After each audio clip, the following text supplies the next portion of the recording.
Welcome to my vlog. Yan guys yung pinsan ko guys. Yan ang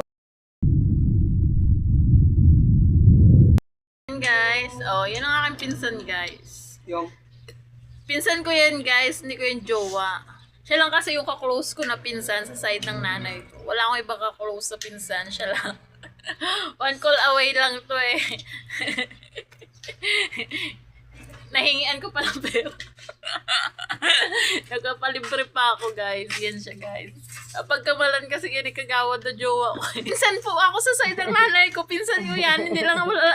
Hindi puro side ng tatay. May pinsan din ako sa side ng nanay ko. Yan siya guys. So, pagkamalan jowa ko. Pangalawa na.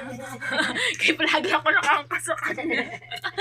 Ganun ba yun guys? Kung nakaangkas ka guys, jowa na. Di ba pwede nakikiangkas lang ako kasi daw marunong mag-drive ng motor. Ay, hindi siya.